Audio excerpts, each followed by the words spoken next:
Okay, welcome to Into the Channel, a podcast primarily about women's football. Before we hit the pitch, if you enjoy the show or love women's football as much as your boys do, come kick it with us already every single week. We are in the building breaking down pretty much the whole landscape of global women's football. With that said, subscribe, follow YouTube, Spotify, Apple Podcasts, or wherever you like to watch or listen at ITC_pod on X. I am your host, Dino DeCespedes, and as always, I am joined by my co-host, Mr. Grant Engel. What is up, man? Yes, buddy. I'm feeling fantastic. We are spanning the world's game, and we have another set of just absolute bangers coming up in the National Women's Soccer League in our home country, and I'm excited to talk about them with you. Let's go. Yeah, so we've got 7 matchups this week. We're not really going to, necessarily break down the matchup, but I think we're going to use this opportunity, check in on some of these teams, talk about some of the storylines, just kind of focus back in domestically. I think, we've been spanning the globe a little bit, racking up those frequent flyer miles, and I think now it's time to kind of settle into our chairs and do a little quality time with our home league. So with that said, where do you want to get started? Let's go chronological order for the league this week.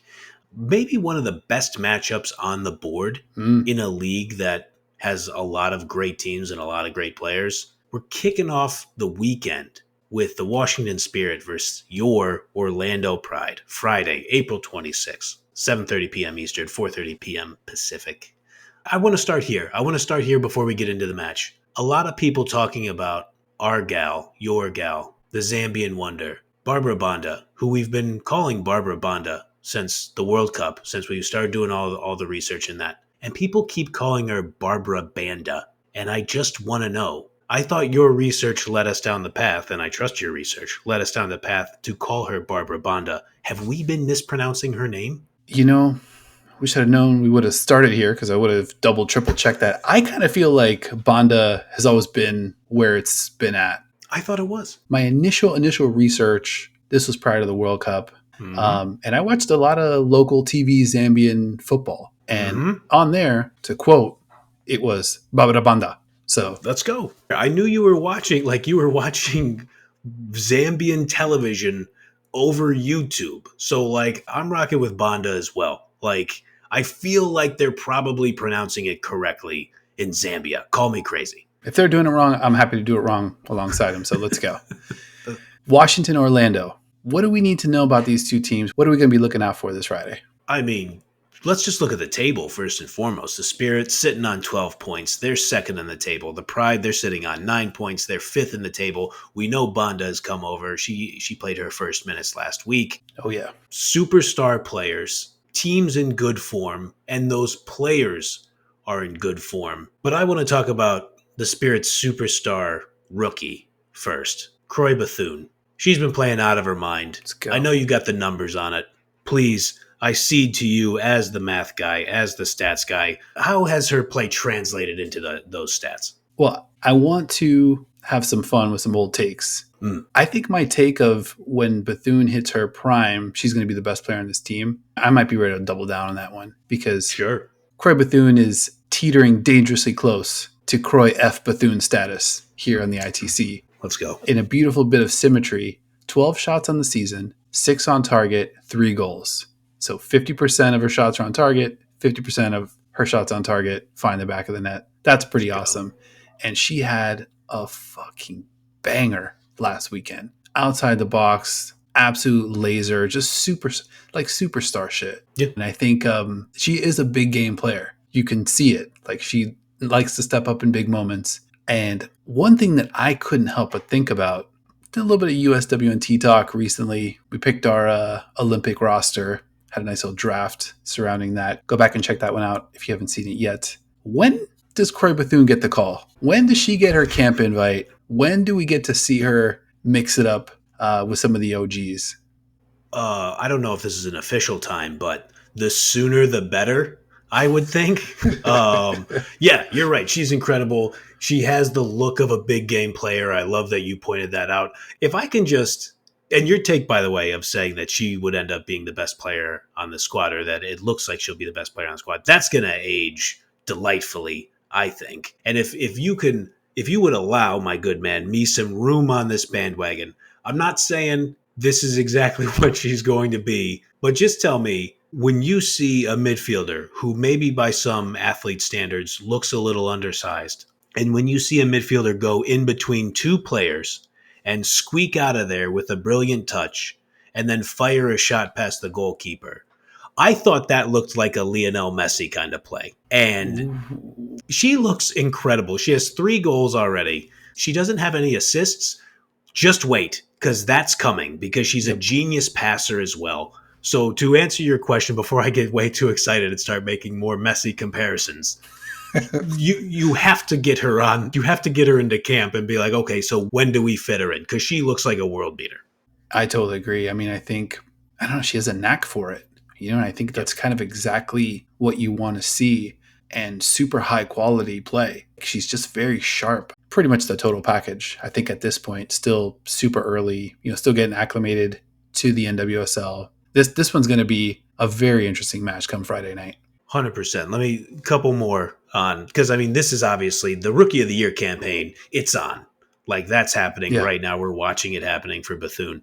She's 4th in the league in goals. She's 7th in the league in non-penalty XG. Oh, we're cracking one? I mean, I'm excited about the take. Getting ready to talk some Orlando Pride here. I think in a minute. I got some stuff coming up here. So, yeah, might as well. Cheers. I love it. Cheers to you. And obviously there are 2 teams in this matchup. Real quick on Bethune, like I said, 4th in goals, 7th in non-penalty XG, 5th in passes into the penalty area, 2nd in goal-creating actions, 6th in shot-creating actions. Should she win Rookie of the Year, which it would be silly to count out Ali Sentnor yet, so that's totally acceptable.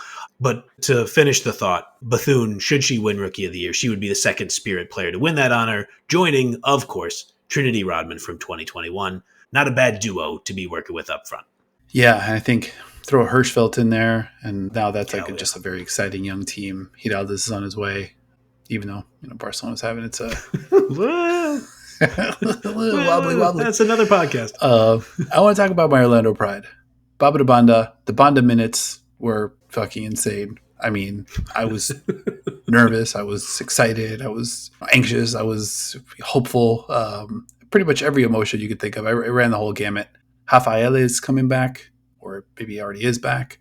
It's funny. Like, I think there's still a lot of skepticism amongst people who cover the league about Orlando. But I don't know. To my eye, they look like a good team, a solid team. It's going to be a pretty big test for them going on the road to Washington. But I kind of feel like if they can hang in, be competitive, take this match into deep waters, that's just another building block for where this Orlando team might be headed. Yeah, 100%. Whoever those other media members are, shout to them. But there's no skepticism of the Pride on this show. I mean, I think me and you, we're more than happy to hold it down. Even if people want to accuse you of being a homer, I'm in the part of the country that I think geographically, literally as far away as I could possibly be from Orlando.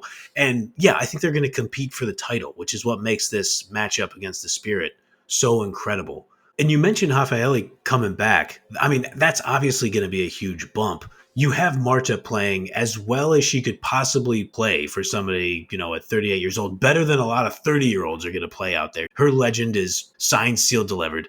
And Angelina has been playing great for you guys. As a Seattle Reign observer, not a fan, obviously, just a neutral observer, little puzzled at why she perhaps wasn't better up here in Seattle, but the move down to Florida is agreeing with her. And so with that nice mix of Brazilian players, and you add Banda on top of it, Banda was a menace from Jump Street coming on. You're just going to get more of that. She's just going to build more chemistry with those players. I think we talk about Julie Doyle every time we do this podcast. I'm always going to keep beating that drum.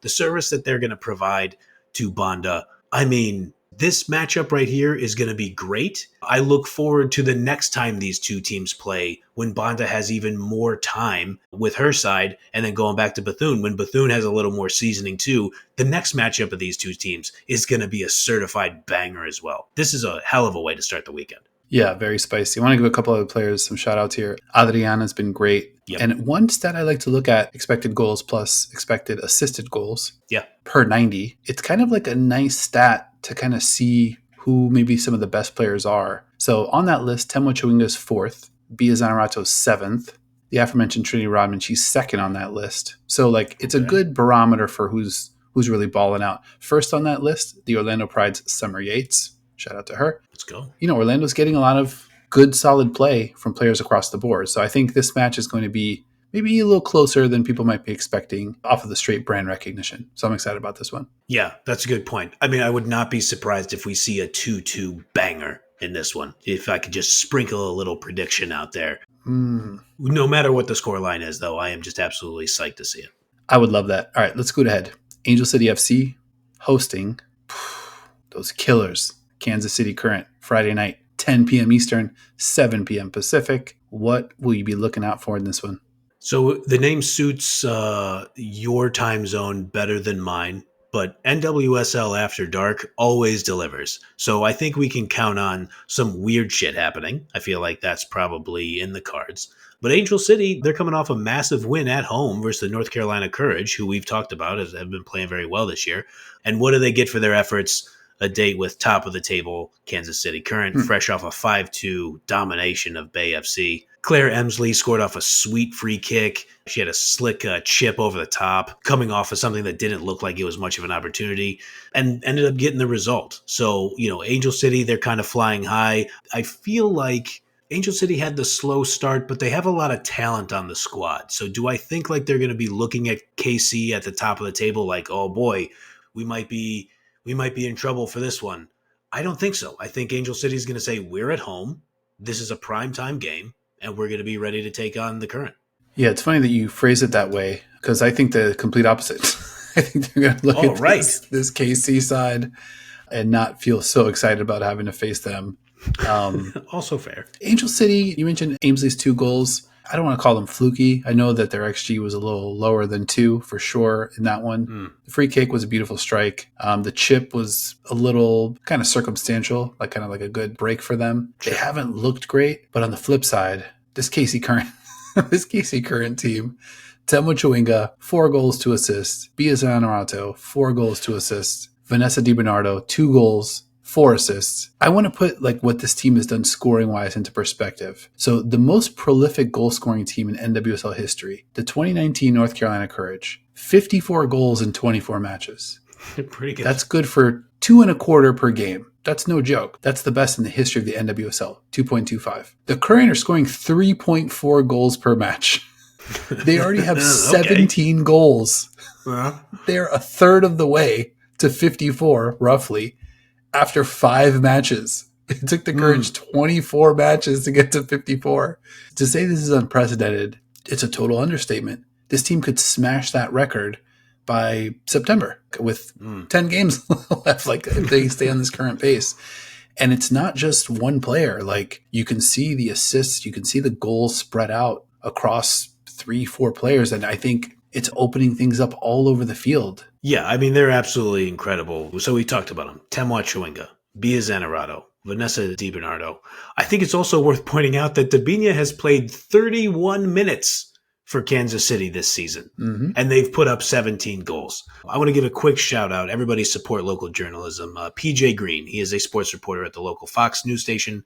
Not Fox News, at the local Fox station in Kansas City. We do not support Fox News on this program, just real quick, get that out of the way.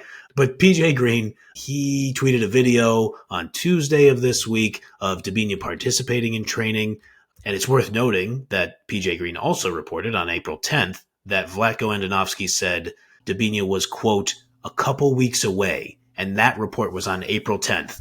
Well, checking the old watch here. It's April 24th, and if she was a couple weeks away on April 10th, I feel like we're probably getting around there. So a team that is on pace to be the most prolific scoring team in the history of the league is going to add Dabinia. Seems good. Insane. And I'm pretty sure of those 31 minutes, those did not overlap with Thelma Chawinga. I think she was on with Bia, but I think she came off before Thelma came on in that one. Yep. So we'll get to see those 3 at some point here real soon. If you're an Angel City fan, you're hoping that, Dabinia, don't rush back so quickly. Maybe it's fine. What's the rush? Don't push it. I think this is going to be an interesting one. Obviously, we're going to see the Current on the road, and we're going to see maybe how real this Angel City situation is with a major test. NWSL After Dark. I think their streak of delivering, pretty good bet to continue. 100%. And that's what I was going to say is that one thing, and again, I'm going to just make the football to college American football comparison here, is that those late games, weird shit tends to happen. And so shout out to Holly Anderson, who was a great writer for Grantland when it was around. Now she does her own thing at an outlet called Channel 6. She's on the Shutdown Fullcast, which is the internet's only college football podcast.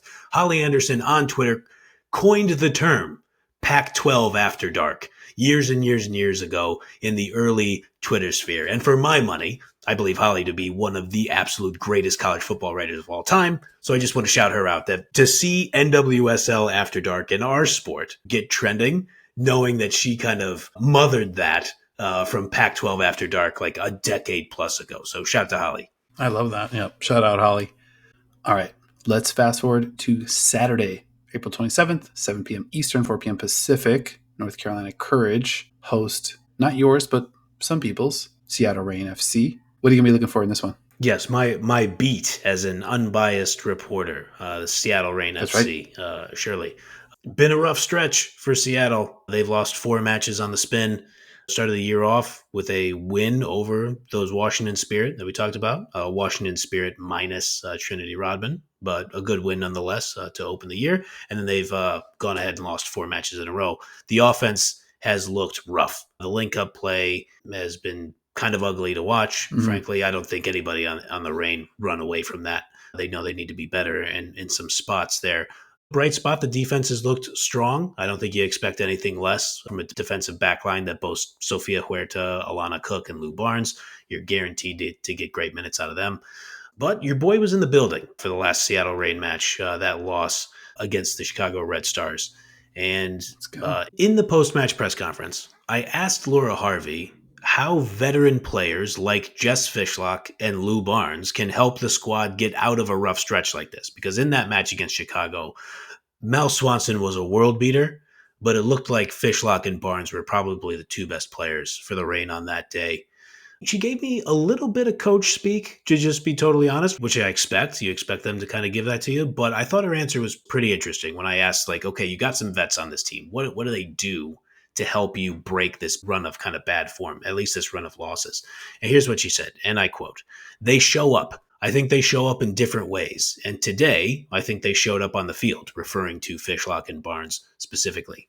She went on to say something that I thought was very interesting. Quote, "I said to the players at the end of the game, the second half, that's who we have to be right now. And is that the pretty football you saw when we beat Washington? No. But is it effective? Yeah.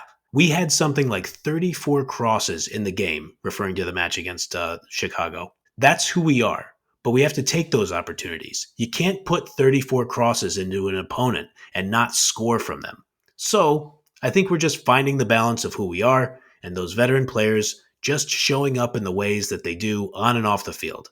I think that will always push us forward." End quote.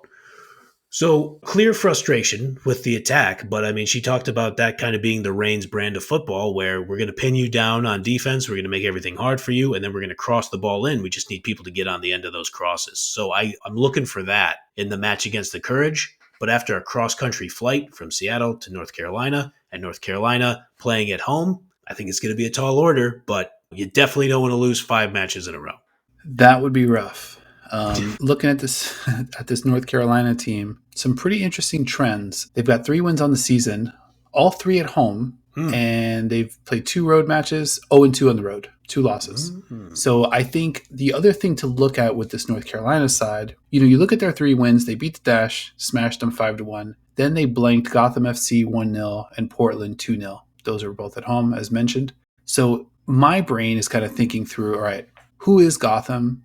Who is Portland? Are these good teams in a bad stretch, or are these mediocre teams, or are these bad teams? Because I think once you lump Houston in there with regard to the teams that North Carolina has beaten, if they beat 3 mediocre to bad, it means something a little bit different. Yep. Last few weeks, you look at those performances, you're like, okay, wow, North Carolina, we've got to put them. I think might have been up in that second tier, if I'm not mistaken, last go round. Yeah. But I think obviously they've got their vulnerabilities. They like to possess the ball. Still missing Caroline, so the attack sometimes could leave a little bit to be desired. Obviously, they didn't score as much as they would have liked to against Angel City. So we'll just kind of see if that trend continues. And then to your point, if Seattle was able to kind of stumble onto something in terms of a formula for playing some winning football, like you mentioned, it's tough to drop a fifth in a row. So I think there might be a little bit extra motivation there just to kind of stop the bleeding a bit. I think so. I mean, a big bright spot for the Reign also. Ziara King came off the bench and scored an absolute banger of a goal. Laser with the left foot, upper 90, off an assist from Fishlock, if memory serves. Had some folks on Seattle Reign FC Twitter that I am loosely a part of clamoring for more minutes for King. So we'll see if that kind of happens. You got to stop the bleeding somehow, but also, we're still 5 games in. If there is a time to lose your 5th in a row, it might as well be the 6th match of the season. You still don't like it, but at least there's some time to recover. But eventually you start getting into scary hours. Playoff landscape expands to 8 teams this season. So currently, even with the sort of dreadful start, the Reign are just 1 win out of the playoffs. AFC's on 6 points. The Reign's on 3. There you go. So yeah, a win would be huge here. A draw, like you mentioned, stops the skid. Yeah. So I'm sure you'll have your eyes on that one. And props to you, man, for a couple things. One, being in the building and putting the pressure on Coach Harvey, holding her accountable in true ITC fashion. That's what I was doing. You've definitely been out here on the Ziara King, driving that bandwagon as well for more minutes. And that was my first thought. Well, my first thought was like, holy shit, what a goal. Second thought was my guy was on it. He's been asking for more minutes since I think pretty much week 1. So yeah, props to you, 2 for 2 this week. I appreciate that, buddy. Yeah, I like I say a lot of things. Some of them end up being right, and I will make sure that the shoulder is nice and loose so I don't hurt myself patting myself on the back.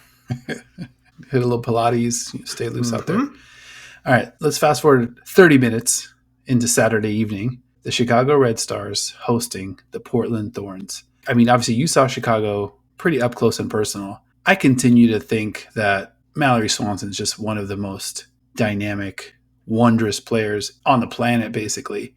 And you have Alyssa Nair having turned around her form within the NWSL, maybe on the heels of some international performances. And I think when you look at the XG situation, Chicago on offense outperforming their XG, which is 4.7, and they've got 7 real goals. Yep. That kind of feels pretty Swanson-y. And then on defense, XG is 6.9, but they've only actually given up 4 goals. So maybe I'm being a little bit reductionist, but I think the combination of, Donaldson, Swanson, and Nair, the data's sort of supporting a little bit, but also the eye test as well. You saw this Chicago team. What did I get right? What did I get wrong? The fact that you use the word dynamic is the exact right word. And I know people, in business like to use the word dynamic, and usually they're full of shit. Using it in a football sense here, 100% correct. Using dynamic to describe the way they're playing, and especially to describe the way Mal Swanson is playing, she's absolutely playing herself into the form of an undeniable one of the best strikers in the world.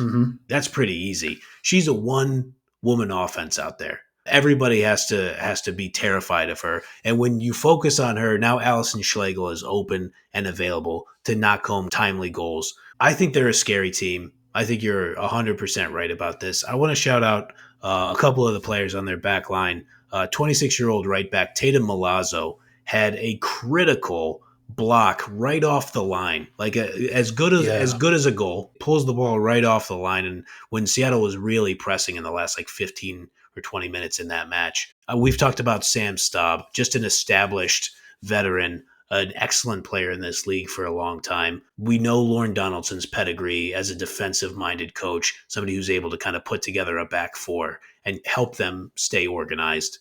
And then you already know what time it is with Alyssa Nair. God forbid you get to the playoffs and you have to go into penalties against Alyssa Nair, because I think we all know how that's going to end up. So, yeah, I mean, they're threatening. Put me in the bin as a Chicago Red Stars believer. I think they're bubbling up. I think they're making the playoffs. Eventually, I'll have to be held accountable. Some journalist will have to hold me accountable on what 8 teams I think are actually going to make the playoffs. But when you have Swanson out there playing like that around the players they have around her, they're making the playoffs, in my view. Yeah, I agree with that. And I think referring to Swanson as a one-woman offense is absolutely fucking on point. Perfect way to describe it. I wonder if she's sort of knocking on the door to the MVP conversation. You know, you look at the one match that she missed against Angel City, a little bit of an outlier result. Sure. She's not in.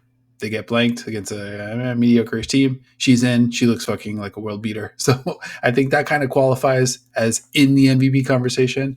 I looked it up here, and it turns out, when is it too early to start talking MVP? Turns out it's never too early. 5 weeks in, we could talk about it. Let's fucking go. All right. Sure. I like it. And I want to say, because I guess we shouldn't call her a one-woman offense without citing that Schlegel goal in the 4th minute of the match against the Reign. Mel Swanson picks up the ball like a yard or two outside of her own 18 and drives fucking 80 yards before laying the pass off to Schlegel. And she's just flying. And I'm in the press box just like, okay, so nobody's going to try to ball stop here. But nobody is able to get in the way. And people are kind of worried because she's such a good passer that they're kind of trying to watch out. That was an incredible run that happened. Somehow it felt like it happened in slow motion, but in the blink of an eye at the same time. That run was incredible. Like, you rarely see a run where she's getting more and more open the farther she runs. Right. Or like, it wasn't like they were closing her down. She was like just separating even more, and she's got the ball driving it forward. Real Steph Curry vibes. Obviously, other people are going to score. You know, when somebody's got that much gravity, that just kind of opens things up. And she could have had 3 goals. I think she had one just kiss the line, like off the bottom of the crossbar, and a couple other really good looks. And I think she's just must watch for me. I think she's kind of at that level. Once we start talking all 11s here at NWSL, I'm not sure how early. It's too early to do that. Maybe mid-season we might roll that out. I kind of feel comfortable having her on that very, very short list. Gotta be. Yeah, I'm totally with you. And you know what? You checked the first one. When is it too early to do all 11s? Never too early to do that either. So you know what? We can talk about that whenever the fuck we want. We make the rules around here. Let's go. No IFAB getting in our way. We're making the rules. Section 11, A, go somewhere else. Oh, yeah. Now, the team that they are hosting, the Portland Thorns. What is going on in Portland? They're off the schneid, if you will. Can we use that? You know I love a good sports cliche. Yeah, they pick up a 4-1 win over Houston. Not great times in Houston right now. It doesn't matter if you're Portland. You don't have the luxury of looking at it like, well, it was a 4-1 win, but it was over Houston. No. Everybody in that Portland dressing room that was a 4-1 win. We're back. We know we have great players. We're getting this thing turned around. Who else could it have been to get them off said schneid other than the legend herself, Christine Sinclair, scoring the opening goal? I saw it floating around Twitter. Amazing stat alert. Christine Sinclair has scored in every season of the NWSL's existence. And so for her to continue that streak in the final season of her retirement, I think everybody knew it was a done deal. She was going to get at least one this year. Great to see her get it. Shout out to the legend. But yeah, they have too many good players. Amazing to see Moultrie get on the score sheet. I think we're in for another banger. And if it's going to be happening at 7:30 p.m. Eastern, I don't know if it's after dark, but it's NWSL heading into dark. You know, it's a chaos league, as everybody says too. So it'll be interesting to see how this one plays out. I like it. Yeah. And I think got to feel good for Portland to see their, big-ish name players kind of come through. Moultrie, Becky, Sophie Smith, Sinclair. Yeah. We talked about in our NWSL show, the different kind of 3-2s, different kind of 4-1s also. It does feel good when it feels like everybody's kind of in rhythm. It's a thorough, much, much needed win, but they're going to get tested this week heading to Chicago. It's going to be really interesting to see if they would kind of keep that form and how they would contend with a one Mal Swanson. And then obviously if they can break all the way through, there's Alyssa Nair waiting for them. So big time test for Portland. Going to be a good barometer. I'm going to call it, I expect to see four-time defensive player of the year, Becky Sauerbrunn. She makes light of these things on her podcast with Sam Mewis. She's not nearly as fast as Mal Swanson. Give me the over on 1.5 Becky Sauerbrunn fouls on Mal Swanson. Just foul her, Becky. Because, I would just take my chances with the free kick. I think that's going to be important. I think Sam Coffey, ITC favorite Sam Coffey, she's going to have her hands full. I'm excited to see how she shows up because I got full faith in her to play as well as she can in a big spot like this.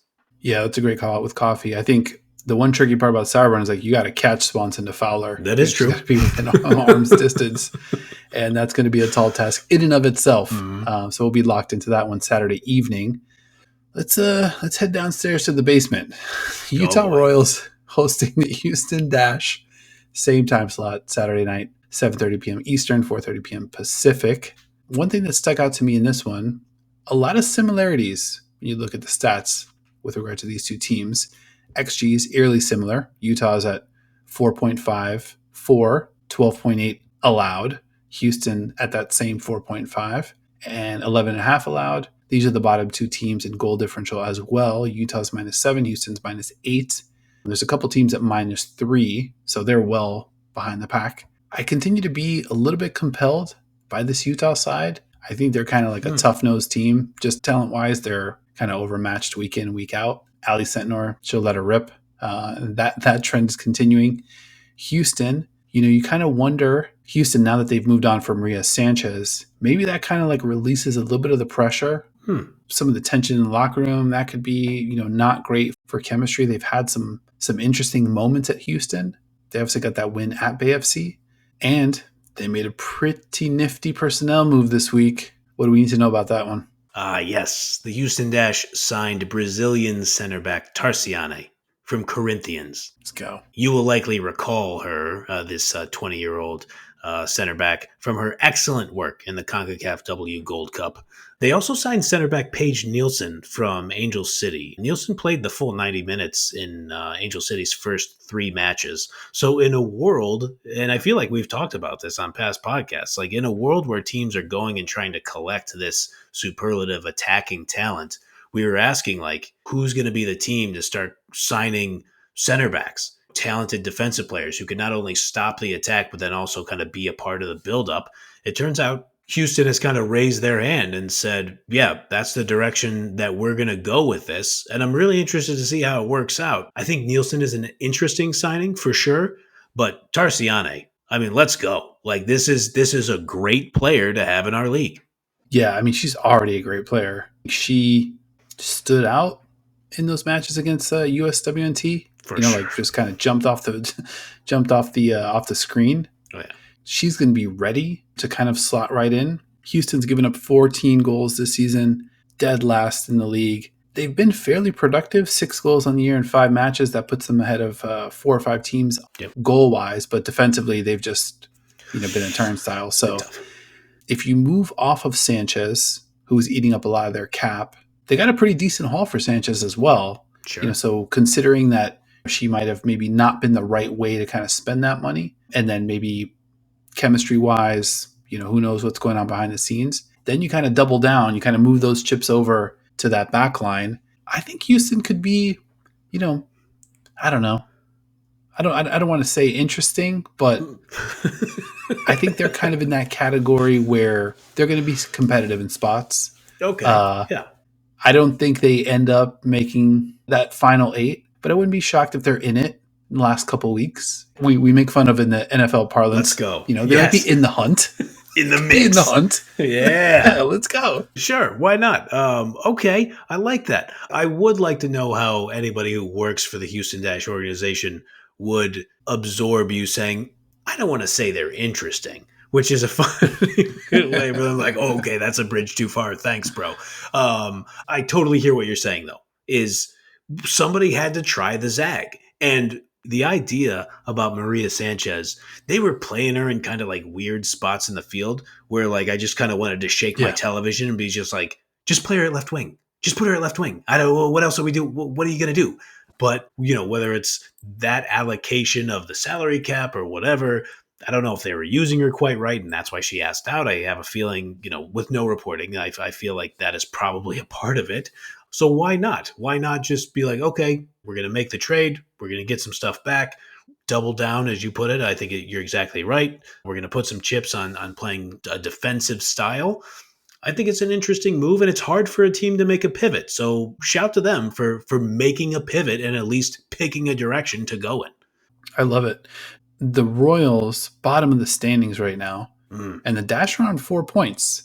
If they can go in there and get a win, which is not inconceivable considering the competition, that puts them, sort of in one of those playoff spots, potentially, depending on how the other matches shake out.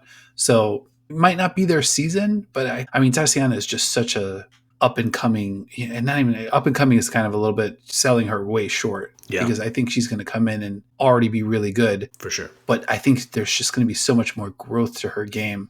We talked about it with what's happening at KC, where it's like, when are we going to start seeing teams spend some money on the back line and being like, all right, if we're going to survive, we've got to start making some of these investments and have a plan for taking on some of these teams. So I think we kind of understand the kind of football that they want to play. And I like the 2 moves, actually 3 moves if you include the Nielsen signing. Yeah. So let's see what happens with this Houston team. I'm all for it. I'll be excited to see it. You mentioned Utah, and you mentioned kind of prioritizing some defense. The Utah Royals also, before the deadline, they signed center back Ana Tejada from Real Sociedad, where she made 95 appearances for that club. Wow. And even though some folks out there might think Liga F might be a touch overrated, that's real experience for a player who had to go up against the likes of Barcelona and Real Madrid and Levante out there.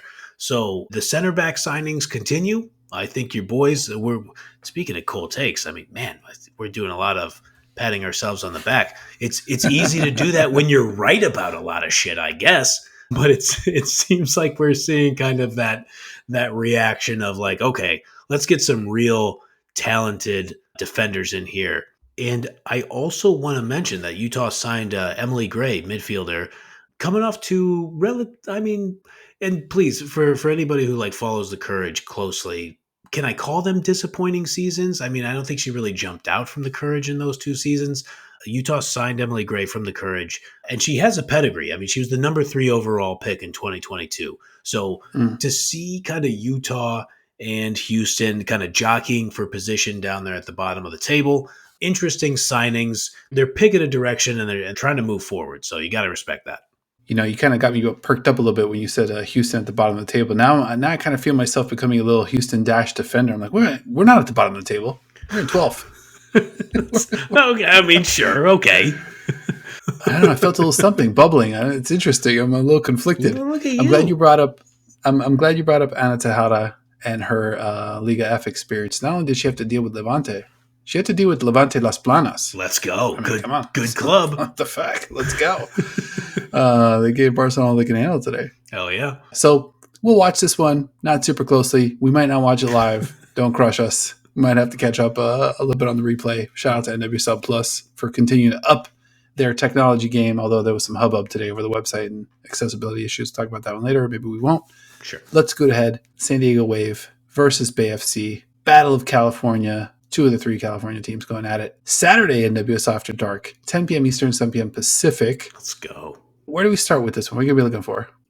Fucking watching this game. This is a good Saturday night. 7 p.m. over here in Seattle. I mean, this is going to be a football game. Bay FC, they're starting to really warm up offensively. Mm-hmm. They had 2 goals in their first 2 matches, but they've had 7 in their most recent 3 matches. Let's go. I don't see any way that doesn't continue. I mean, Kundanaji, Oshwala, say less. They are going to score. Even with San Diego's great defense, 2-time reigning Defensive Player of the Year, Naomi Girma. Good luck with Kundanaji and Oshwala. I mean, it's going to be hard to keep him off the score sheet. I mean, Girma's so good, but I feel like Girma shines in kind of like tighter spaces. And the fact that, real bummer, Alex Loera from Bay FC, Bay FC midfielder, torn ACL, obviously you'll remember the banger, the goal she scored against the Seattle Reign. We'll refer to them here on this pod. I do recall that, yes. Really tough loss for Bay FC. They're a little bit thin everywhere except all the way up front. So could be a lot of like kind of balls over the top to those 2 superstars. And I love Girma's game. For me, she's going to have her hands full, I think. Not just her, that whole San Diego back line. And offensively, not sure what's going on with San Diego. the production is just not there. The flow is not there. Yeah. The motion's not there. It just feels very, very stagnant.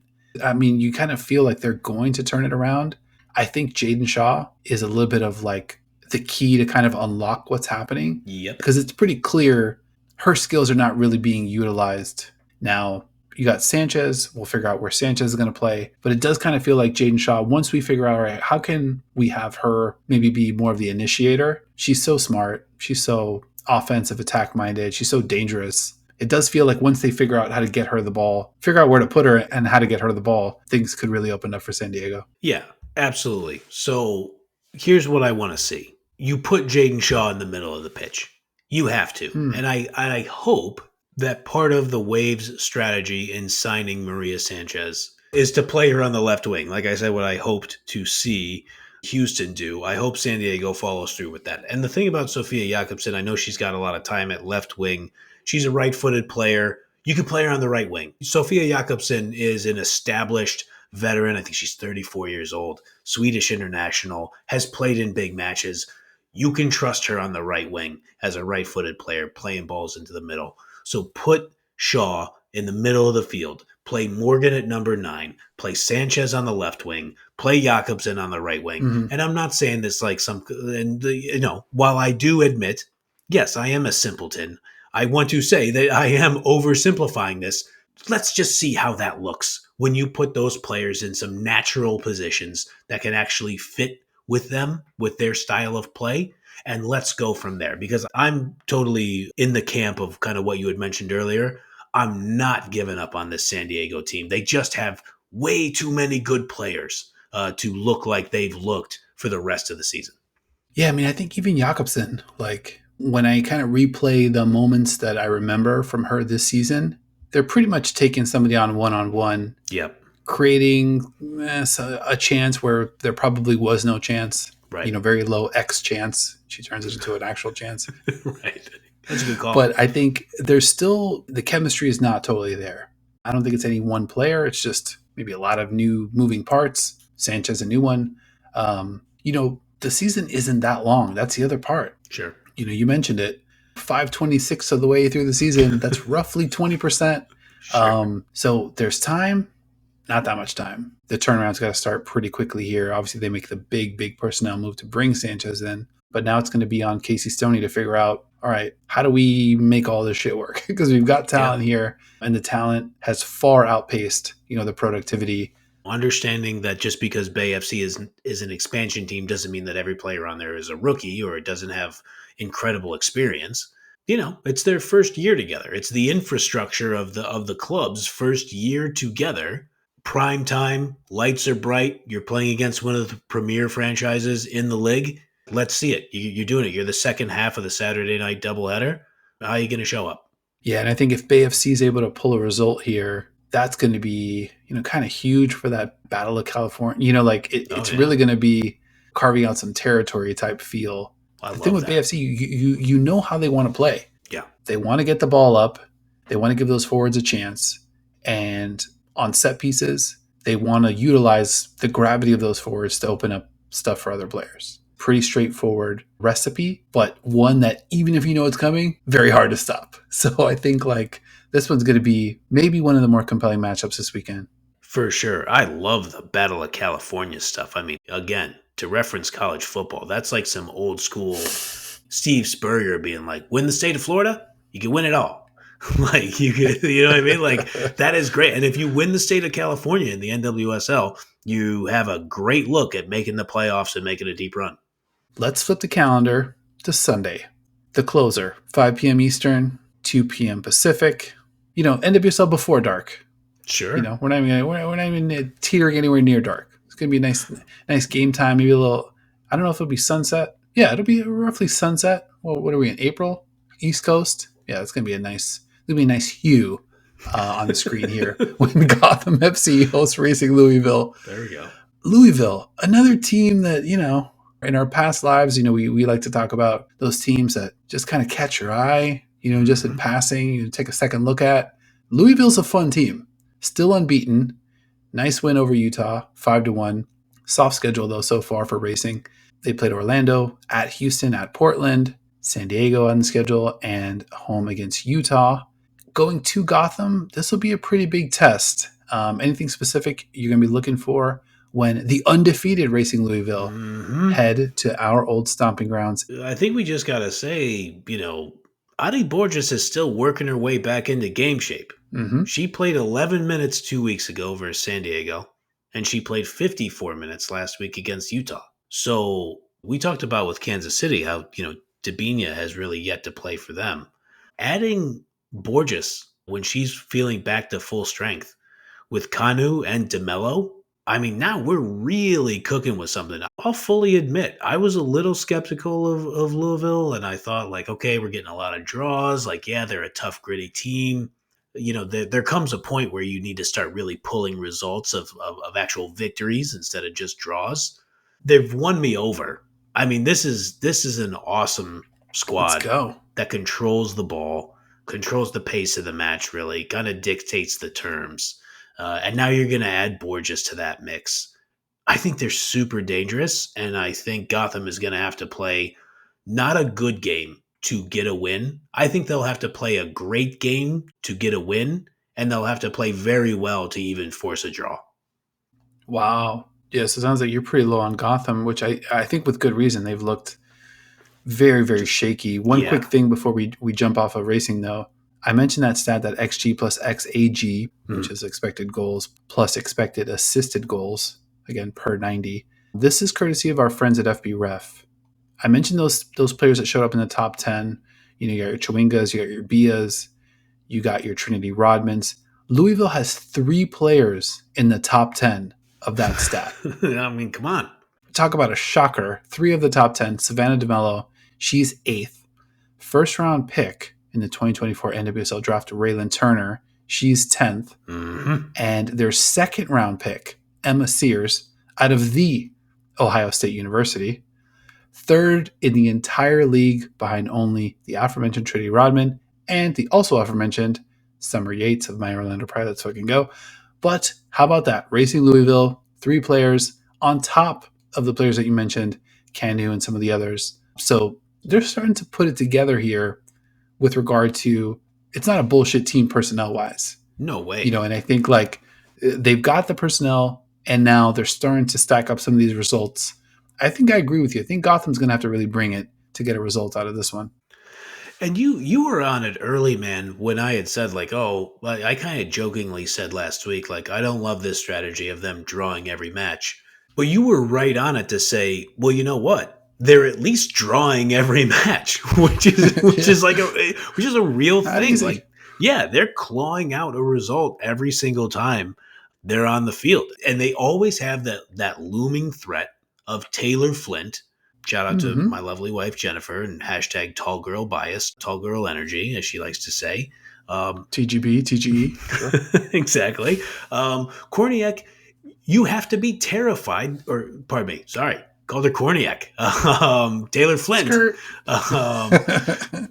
You always have to be afraid that Taylor Flint is going to score a header in the 85th minute of a match, and now you're looking up at the scoreboard and you got no time to get a winner. So I think they're excellent. I now look forward to watching them play, so it's cool to see them play this standalone Sunday match against Gotham, against, obviously the title holders. So we get to see them, not prime time, as you mentioned. This is NWSL before dark, NWSL afternoon, if you will. But now we get to see them play in standalone against Gotham, and we get to see how they show up going up to Jersey to play. Yeah, they're a super fun team. This will be a fun one on Sunday. Gotham. Got to talk about them. Sure. We speaking of freezing cold takes, let's unpat ourselves on the back a little bit, because yes. I think when we saw the personnel that this team was acquiring in the offseason, I think it might have been said, maybe by your boy, how's anybody going to compete with this team? Turns out pretty easily. Sure. Because they have not looked good. What do we do? Is this sort of a slow start? Injury related, we've talked about that, chemistry related, but even still, they're just not playing good football. It's not aesthetically pleasing. I will say, in the Gotham matches that I've observed, I haven't particularly enjoyed watching them. Rose Lavelle not playing is rough. You would like her to play, and we had some people jump in the comments, and it's not an unfair comment on our video about the U.S. Women's National Team roster of people saying Lavelle's availability can be an issue, which is fair. I mean, she played for not my Seattle Reign, but the Seattle Reign, and I can understand that. So you expect some of that with Lavelle, but it's taken her a little while to come back from this injury. So that's rough, though, because she is a superlative player. And so you expect to have her holding down your midfield. And then, we talked about the absolutely fucking brutal, awful, terrible, sucky injury to Midge Purse. So now you have these two great players, and you have to take them out of your lineup, and you have to adjust. But the flip side of that is maybe the skeptic or maybe the person who's not a fan of the Bats will say, okay, that's fine. Cry me a river. You still got Esther. You still got Jenna Neiswanger. You still have Lynn Williams. You have several good players out there. Crystal Dunn, Kelly O'Hara. You got a lot of vets and a lot of experience out there. They're just not connecting. And let me ask you this question. Sometimes an NBA team wins the offseason. Sometimes an NFL team wins the offseason. And then they just don't connect right away. Is that kind of what we're seeing with this squad? I mean, when you brought up the Rose Lavelle situation, my first thought was, yep, not having Rose Lavelle out there hurts, but it's bigger than that. Yeah. Not having Midge Purse out there hurts, bigger than that. I mean, there's no way to really know because this team looks so bad. It's like it's not fun. 4 matches, 2 goals, and they just don't look good. They don't look threatening. Like, I actually feel like it's going to get a little worse for them before it gets better.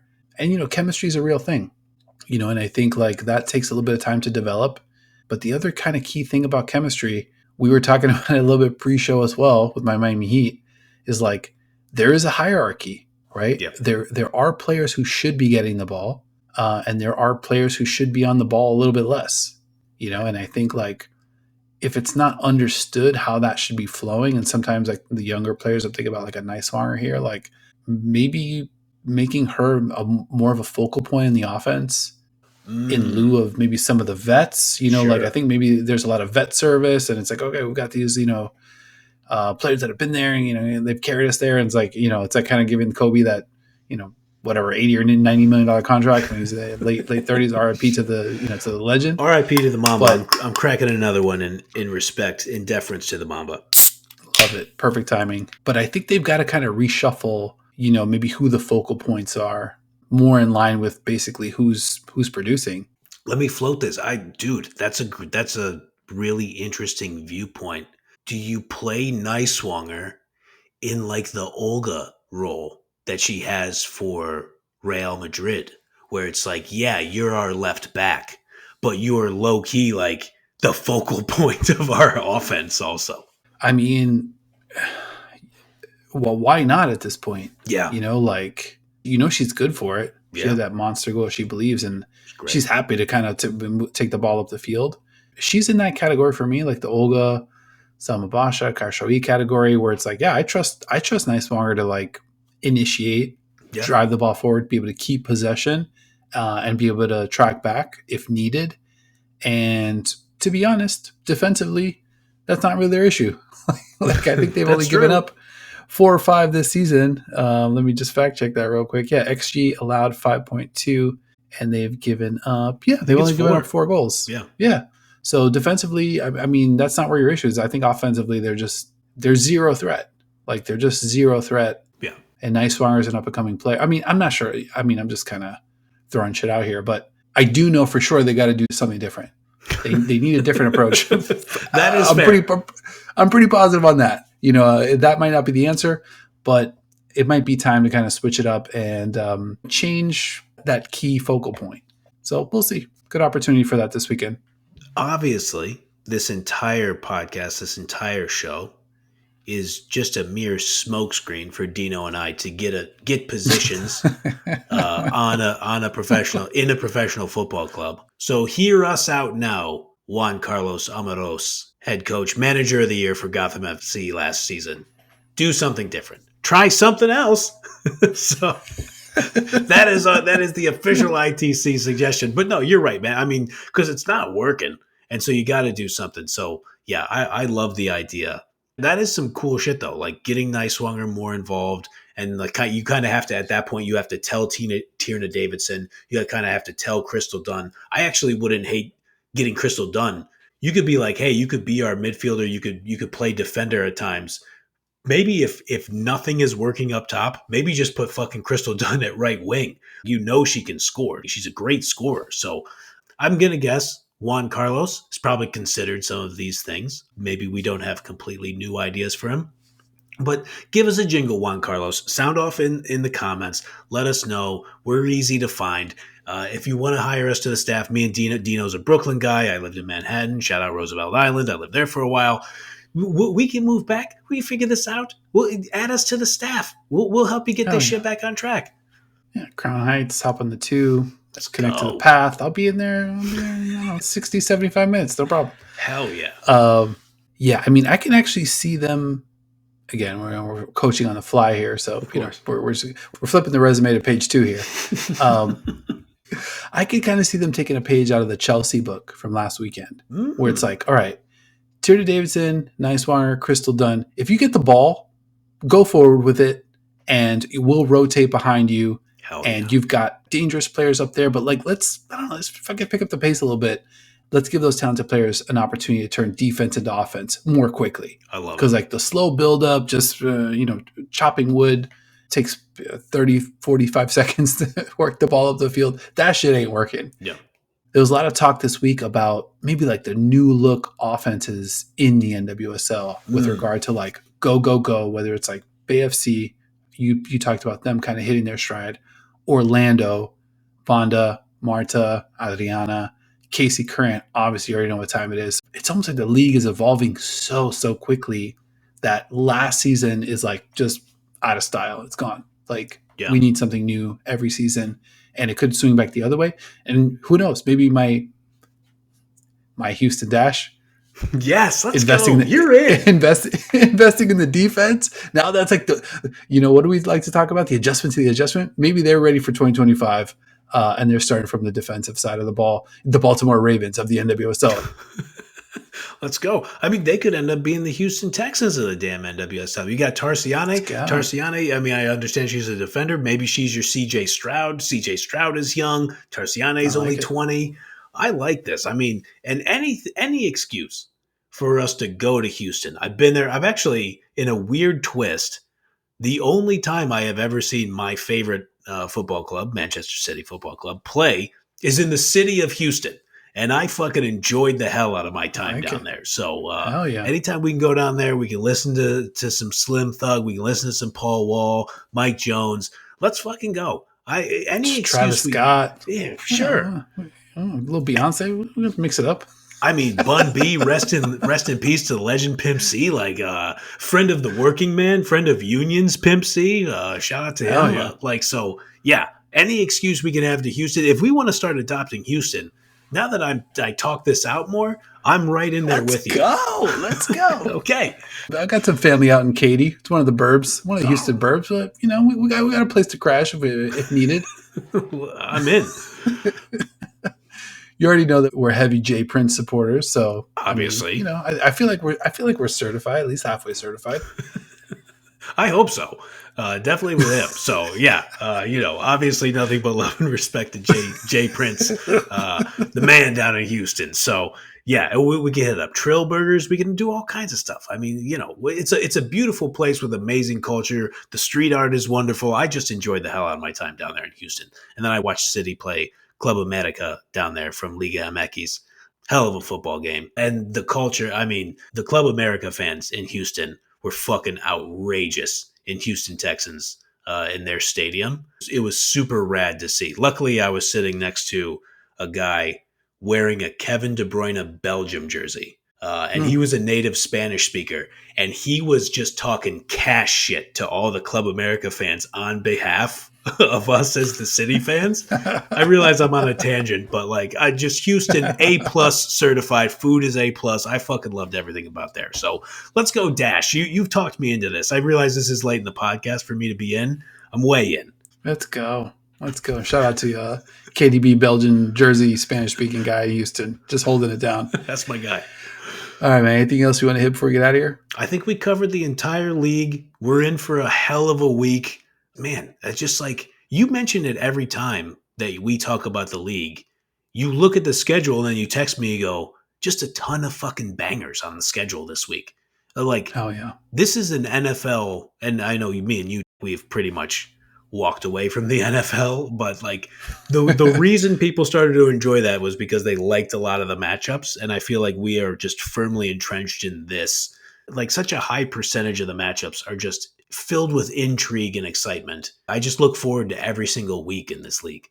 Yeah, I mean, I tweeted this a couple weeks ago. This is what the NFL weekends used to feel like. Yeah. Where it's like, all right, like these are big weekends with big games. Yep. And, a 26-game season, so much talent, so much parity. Anybody could beat anybody. Every team's got really good players. Yep. To very kind of varying degrees.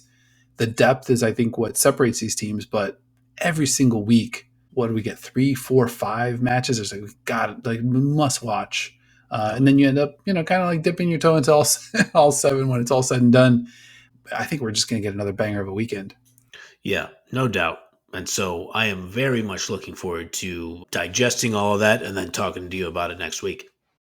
For sure, and a couple matches in Europe that your boys are going to be locked in on as well. So that kind of ups our responsibility with regard to what we've got to keep an eye on this weekend.